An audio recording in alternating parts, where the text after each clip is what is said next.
ሰላም ጤና ይስጥልን ውድ አድማጭ ተመልካቾቻችን፣ ይህ ማል ሚዲያ መረጃ ሰዓታችን ነው። በዛሬ መረጃ ሰዓታችን የምትሰሙትን አበይት ነጥቦችን አስቀድሜ በማስተዋወቅ ወደ ዝርዝር ሐሳቦቹ የማልፍ ይሆናል። በምዕራብ ጎጃም ዞን በደጋዳሞት ወረዳ በተደረገ ወታደራዊ ኦፕሬሽን 257 ታጣቂዎች መደምሰሳቸውን ምስራቅ እዝ አስታውቋል። በትግራይ ክልል የባህር በር ጥያቄን በግልጽና በድፍረት መጠየቅ እንደሚገባ መምህር ክብሮም ጸጋዬ አሳስበዋል። በትግራይ ወጣቶች የግዳጅ አፈሳን የተቃወሙትን አቡነ ናትናኤልን ይቅርታ ካልጠየቁ እርምጃ እንደሚወሰድባቸው የቪዲዮ ማስረጃ ወጣ። ህወሓት ኮሎኔል ተወልደ ገብረትንሳኤ ላይ እርምጃ ሊወስድ መሆኑም ተሰምቷል። አክቲቪስትና ፖለቲከኛ ጀዋር መሐመድ ሰበር በሚል ያሰራጨው መረጃ የውሸት መረጃ መሆኑ ተሰምቷል። እነዚህንና ሌሎች ዝርዝር ሐሳቦችን የያዘው የዛሬው መረጃ ሰዓቴ ከአፍታ ቆይታ በኋላ የሚጀምር ይሆናል። እስከዚያው ሚዲያችንን ሰብስክራይብ፣ መረጃውን ደግሞ ላይክ እና ሼር በማድረግ የማል ሚዲያ ቤተሰብ ይሁኑ። ከአፍታ ቆይታ በኋላ እመለሳለሁ። ሁላችንም ብንሆን ለምናወጣው ወጪ ተመጣጣኝ ንብረት ወይም አገልግሎት ማግኘት እንፈልጋለን። እንደ አዲስ እየተሰራች ባለችው ቡልጋሪያ መብራት ማረፊያዎትንና ኢንቨስትመንቱን ያድርጉ። መልካም ስማችን በሴቶች አደባባይና በእንግሊዝ ኤምባሲ በሰራናቸው ስራዎች ብዙዎች ያውቁናል። ወደ ሳር ቤት፣ ሜክሲኮ፣ ቦሌና ቄራ አዋሳኝ መንገድ ላይ ድርጅታችን ሰመር ሪል ስቴት በተመጣጣኝ ዋጋና አማራጮች ከባለ 1 እስከ ባለ 3 መኝታ ቤቶችን በማይታመን ልዩ ቅናሽ በካሬ 89 ሺህ ብር ጀምሮ በ10% ቅድመ ክፍያ እንዲሁም ከ30% ቅናሽና ስራዎትን የሚያቀላጥፉባቸው የንግድ ሱቆችን ከ25 ካሬ ጀምሮ እንዲሁም በ50% የባንክ ብድር አቅርበንሎታል። እዚህ ሳይታችን ላይ ዘመናዊ የህፃናት ማቆያ፣ የስፖርት ማዘውተሪያና ነፋሻማ አረንጓዴ ስፍራን ያገኛሉ። የዚህ ቅናሽ ተጠቃሚ ለመሆን በ0912 95 1900 አሊያም 0926 26 16 10 ላይ ይደውለው። ተመልሻለሁ። ውድ አድማጭ ተመልካቾቻችን ወደ መጀመሪያው መረጃ ነው የምወስዳችሁ። በሰሜን ሸዋ ዞን ምንጃር ወረዳ በትጥቅ አንጋቢ ቡድን ላይ ጠንካራ እርምጃ መወሰዱን የመከላከያ ሰራዊት አስታውቋል። በአማራ ክልል ሰሜን ሸዋ ዞን ምንጃር ወረዳ ጽንፈኛ ሲል በፈረጀው የትጥቅ አንጋቢ ቡድን ላይ እየወሰደ ያለው እርምጃ ተጠናክሮ መቀጠሉን የኢፌዴሪ መከላከያ ሰራዊት አስታውቋል። የመከላከያ ሰራዊት የአየር ወለድ ክፍለ ጦር የመብረቅ ሬጅመንት አዛዥ ሻምበል በርሄ ገብረትንሳኤ እንደገለጹት እርምጃው የተወሰደው በምንጃር ወረዳ ልዩ ስሙ ራራት ማርያም በተባለች ቀበሌ ውስጥ በስውር በመንቀሳቀስ በህዝብ ላይ ዘረፋና ማሰቃየትን ሲፈጽም ነበር በተባለው የፋኖ ኃይል ላይ ነው። በተከናወነው ወታደራዊ ስምሪት በርካታ የቡድኑ አባላት መደምሰሳቸውንና የነፍስ ወከፍ እንዲሁም የቡድን መሳሪያ መማረካቸውም አዛዡ ይፋ አድርጓል። ሻምበል በርሄ ገብረትንሳኤ እንደተናገሩት ሰራዊቱ የህዝብን ሰላማዊ እንቅስቃሴ ለማረጋገጥ እያደረገ በሚገኘው ጠንካራ ስምሪት የትጥቅ ቡድኑ ሲጠቀምባቸው የነበሩ በርካታ የተለያዩ አይነት መሳሪያዎችን፣ ተተኳሾችንና ሌሎች ወታደራዊ ቁሳቁሶችን መቆጣጠር ተችሏል። ከተወሰደበት ጠንካራ እርምጃ የተነሳም የቡድኑ ወታደራዊ አቅም ከቀን ወደ ቀን እየተዳከመ መምጣቱን አዛዡ ገልጸዋል። በዚሁ ወታደራዊ እርምጃ በቁጥጥር ስር ከዋሉት ቁሳቁሶች መካከል ቦምቦች፣ የመገናኛ ራዲዮኖች፣ የቡድንና የነፍስ ወከፍ መሳሪያዎች እንዲሁም የተለያዩ የጥይት አይነቶች እንደሚገኙበት ተመላክቷል። በተጨማሪም የመትረየስ ተኳሽ የነበረ አንድ የቡድኑ አባላት መማረኩንም አዛዡ ጨምረው አብራርተዋል። ወደ ቀጣዩ መረጃ ሳልፍ በምዕራብ ጎጃም ዞን በደጋዳሞት ወረዳ በተደረገ ወታደራዊ ኦፕሬሽን 257 ታጣቂዎች መደምሰሳቸውን ምስራቅ እዝ አስታውቋል። በአማራ ክልል ምዕራብ ጎጃም ዞን ደጋዳሞት ወረዳ በተደረገ የተቀናጀ የጸረ ሽምቅ ወታደራዊ ኦፕሬሽን በጽንፈኛው ቡድን ላይ ከባድ ጉዳት መድረሱንና 257 አባላቶቹ መደምሰሳቸውን የኢፌዴሪ መከላከያ ሰራዊት ምስራቅ እዝ አስታውቋል። ወታደራዊ ስምሪቱን የመሩት የኮሎኔል ምክትል አዛዥ ኮሎኔል ሬድዋን ሪባቶ እና የክፍለ ጦሩ አዛዥ ኮሎኔል ግፋ ወሰን አበበ እንደተናገሩት እርምጃው የተወሰደው በወረዳው ልዩ ስሙ ሐሙስ ገበያ በተባለች አካባቢ ነው። በኦፕሬሽኑ በርካታ የቡድኑ አባላት ከመደምሰሳቸው በተጨማሪ የዝናቡ ልንገረው የተባለው አመራር 2 አጃቢዎችን ጨምሮ በርካታ የጥፋት መልእክተኞች መቁሰላቸውን አያይዘው ይፋ አድርገዋል። እንደ አዛዡ ገለጻ ከተደመሰሱት የቡድኑ አባላት መካከል የሻለቃ አዋጊዎችና የሎጂስቲክ አመራሮች የሚገኙበት ሲሆን ስማቸው ይፋ የተደረገው የአመራር አባላት የሚከተሉት ናቸው። የመጀመሪያው ዳኘ ድሉ የሻለቃ ሎጂስቲክ ኃላፊ የነበረ፣ ሁለተኛ አወቀ ይታየ ምክትል ሻለቃ መሪ፣ ሶስተኛ መንግስቴ የቀበሌ ጫት ወርካ የመጀመሪያ ኮማንዶ የነበረ፣ ደጀን ጤናና ምሬ አድራው ነባር ተዋጊዎች፣ አሰየ ደሴ የቀበሌ ሳንቲማ ተዋጊ ይገኙበታል። በዚህ የተቀናጀ ጥቃት በርካታ የጦር መሳሪያዎች፣ ተተኳሾችና ወታደራዊ ትጥቆች በቁጥጥር ስር የዋሉ ሲሆን ክላሽንኮቭ፣ ኤኬኤም ጠመንጃዎች፣ የድሽቃ ጥይቶች ከነሸንሸላቸው፣ የቃታ መሳሪያዎችና ቦምቦች ይገኙበታል። በተጨማሪም ቡድኑ ለማወናበጃነት ሲጠቀምባቸው የነበሩት የተለያዩ የጸጥታ አካላት አልባሳትና ሌሎች ቁሳቁሶች መውደማቸውን ገልጸዋል። አዛዡ አክለውም እንደገለጹት በዚህ የዞኑን ሰላም ለማደፍረስ በሚንቀሳቀስ ኃይል ላይ በተፈጸመ ስልታዊ ጥቃት የክልሉ የጸጥታ ኃይልና የአካባቢው ሕዝብ ከፍተኛ ድጋፍና አስተዋጽኦ ማድረጋቸውን ገልጸዋል። ወደ ሶስተኛው መረጃ ስናልፍ በትግራይ ክልል የባህር በር ጥያቄን በግልጽና በድፍረት መጠየቅ እንደሚገባ መምህር ክብሮም ጸጋዬ አሳሰቡ።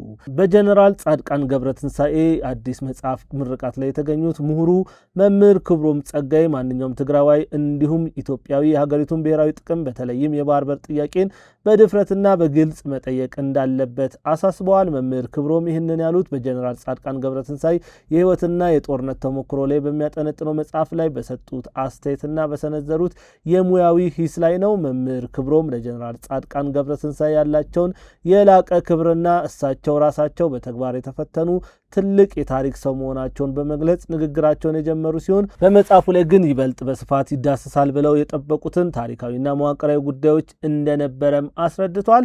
እኔ በትውልድ ቦታዬ በዛላምበሳ ድንበር ላይ የደረሰውን ህመም ስለማውቅ በዚህ መጽሐፍ ላይ ትልቅ ነገር ጠብቄ ነበር ያሉት መምህሩ ጀነራል ጻድቃን በተፈጥሮም ሆነ በሚዲያ በሚያደርጋቸው ንግግሮች የባህር በር ጥያቄ እንዳለው ቢታወቅም ጉዳዩ ከ1983 ዓ.ም ሳይሆን ከዚህ ቀደም ብሎ ካለው ታሪክ ጀምሮ መነሳት እንደነበረበት አመልክቷል። የታሪክ ማመሳከሪያዎችንም በማንሳት በ1950ዎቹ ንጉሥ ኃይለሥላሴ በተባበሩት መንግስታት ድርጅት ወይም ተመድ ውሳኔ ቁጥር 390 አንቀጽ 370 መሰረት ኤርትራ ከኢትዮጵያ ጋር እንድትቀላቀል ሲያደርጉ ውሳኔው በመጀመሪያ አንቀጹ ላይ ኢትዮጵያ ታሪካዊ ባለቤትነት ስላላት የባህር በር ያስፈልጋታል በሚል በግልጽ ያስቀመጠውን ድንጋጌ ለአብነት ጠቅሰዋል። በመጨረሻም የእንደርታውን ጸሐፊ መሐመድ ጥቅስን በመጥቀስ ባህር ካጣ ስልጣኔን ታጣለ የሚለውን መርህ በማስታወስ የባህር በር ጥያቄን በግልጽና በድፍረት መጠየቅ ቀድሞም የሚጠቅመው ለራሳችን በመሆኑ ጉዳዩ በትኩረት ሊያዝ እንደሚገባው መልእክታቸውን አስተላልፈዋል።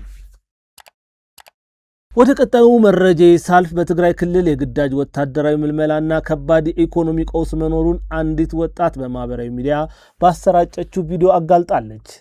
በትግራይ ክልል ዋና ከተማ መቀሌ የምትገኝ አንዲት ወጣት በማህበራዊ ሚዲያ ባሰራጨችው አዲስ የቪዲዮ መልእክት በክልሉ ውስጥ ህጻናትን ጭምር ያካተተ አስደንጋጭ የግዳጅ ወታደራዊ ምልመላ እየተካሄደ መሆኑንና ክልሉ በከባድ የኢኮኖሚ ቀውስ ውስጥ እንደሚገኝ አጋልጣለች። ወጣቷ በቪዲዮ ላይ እንደገለጸችው ህጻናትን ጨምሮ በርካታ የክልሉ ነዋሪዎች ከቤተ ክርስቲያን ከመንገድና ከሆቴሎች ሳይቀር እየታፈሱ ወደ ጦርነት ማሰልጠኛዎች እየተወሰዱ ይገኛሉ ብላለች።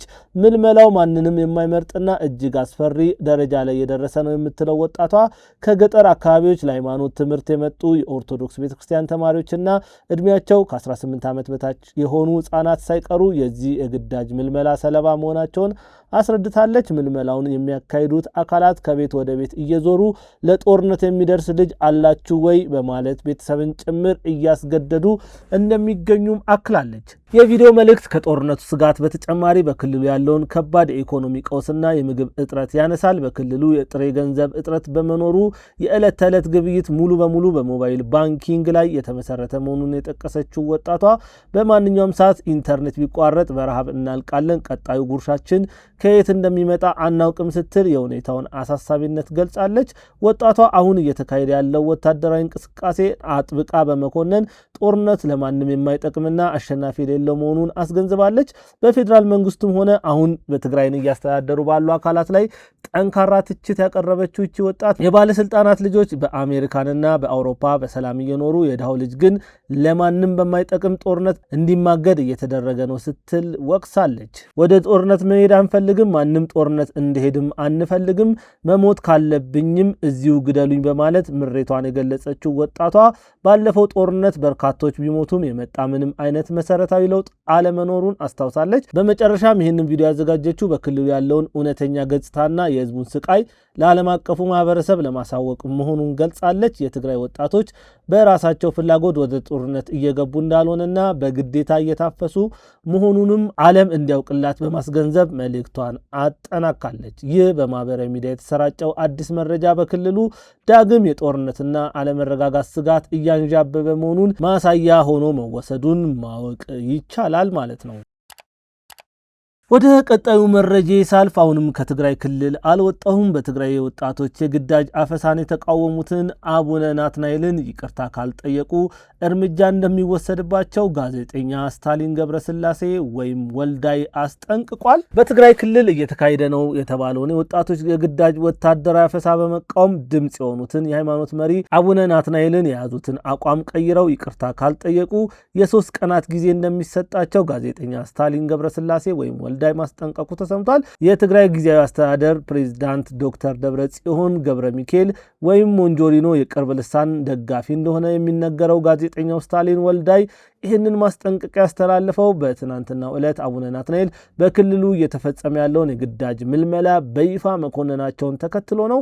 አቡነ ናትናኤል በክልሉ ወጣቶች ላይ እየተፈጸመ ያለው የኃይል ድርጊትና አፈሳ እንዲቆም በድፍረት ድምፅ መሆናቸውን በብዙሃን ዘንድ አድናቆትን ያተረፈ ቢሆንም ከአስተዳደሩ ወገን በሆኑ አካላት ላይ ግን ከፍተኛ ተቃውሞ አስነስቷል። ጋዜጠኛ ስታሊን ወልዳይ ባስተላለፈው መልእክት አቡነ ናትናኤል የገለጹትን ተቃውሞ ወደ ጎን በማለት የያዙትን አቋም በመቀየር ይቅርታ መጠየቅ አለባቸው ያለ ሲሆን ይህንን ካላደረጉ ግን አስተዳደሩ ለአቡነ ናትናኤል የሚሰጠው የጊዜ ገደብ 3 ቀን ብቻ እንደሚሆንም በግልጽ አስታውቋል። ይህ የተሰማው ማስጠንቀቂያ በክልሉ ውስጥ ባለው የፖለቲካ ውጥረት በነጻነት የመናገር መብትና በሃይማኖት መሪዎች ጥበቃ ላይ ተጨማሪ ስጋትን የፈጠረ ሲሆን ከአቡነ ናትናኤልም ሆነ ከሚመለከታቸው የቤተ ክህነት አካላት የተሰጠ ይፋዊ ምላሽ እስካሁን አልተደመጠም። እንግዲህ ወደ ቀጣዩ መረጃ ሳልፍ አሁንም እዛው ትግራይ ክልል ላይ ነው የምቆየው። ትግራይ ክልል ላይ ብዙ መረጃዎች አሉ። በትግራይ ክልል ከፍተኛ ወታደራዊና የመረጃ አመራሮች መካከል ያለው የውስጥ ክፍፍል መባባሱ ተገልጧል።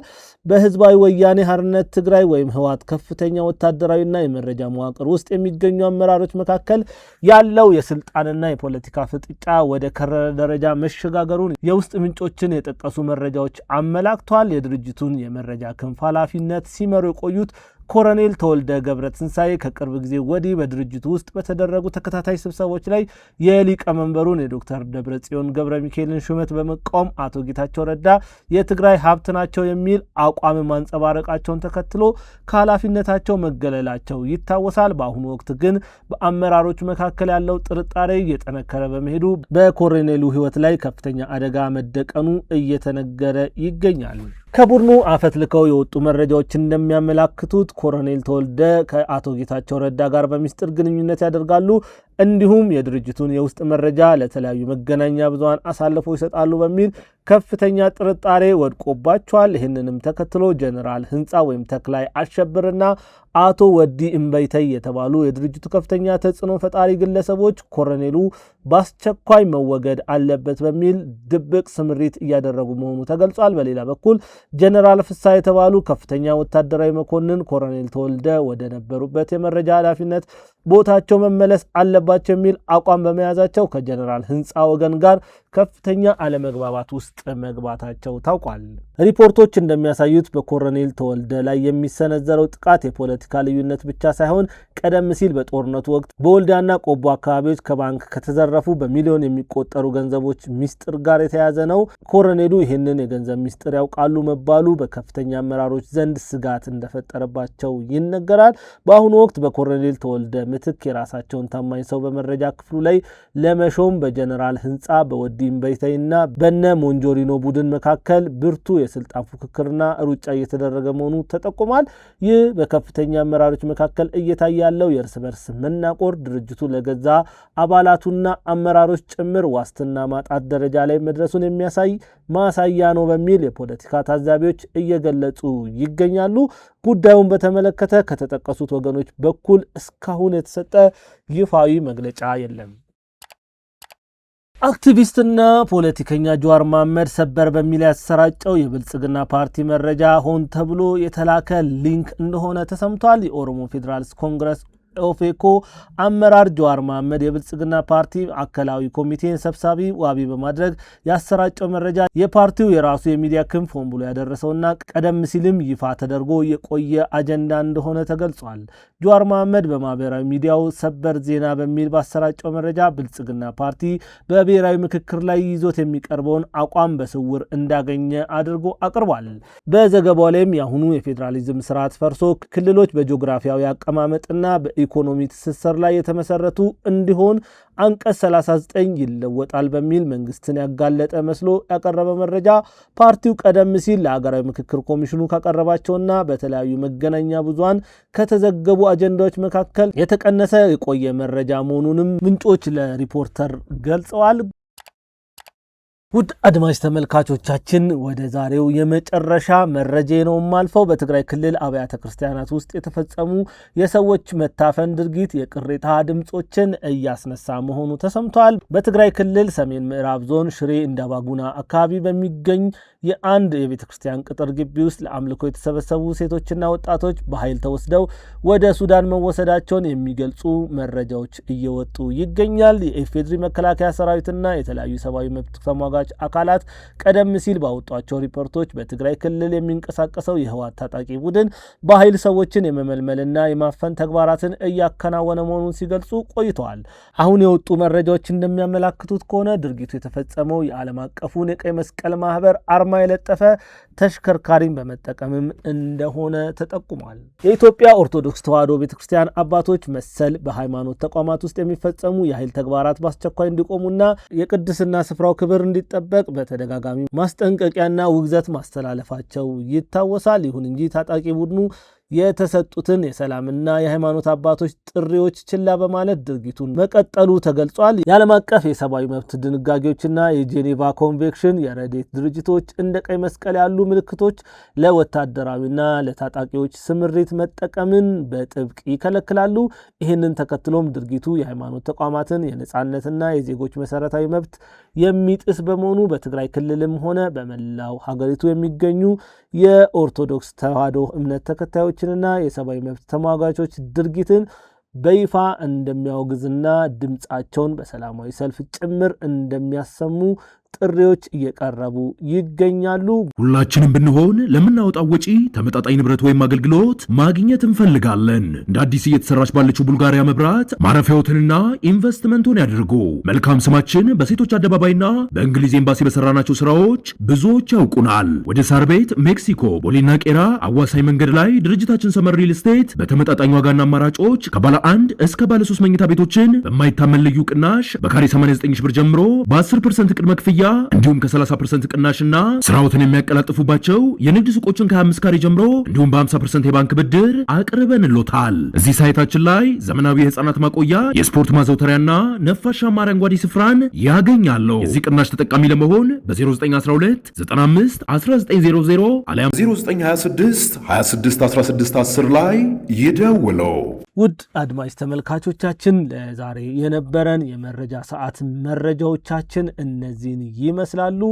በሌላ ጊዜ በሌሎች መረጃዎች እስከምንገናኝ መልካም ጊዜ ይሁንላችሁ እያልኩ የምሰናበታችሁ እኔ የዚህ ዝግጅት አዘጋጅ ቢንያም ከድር ነኝ። መልካም ውሎ ይሁንላችሁ።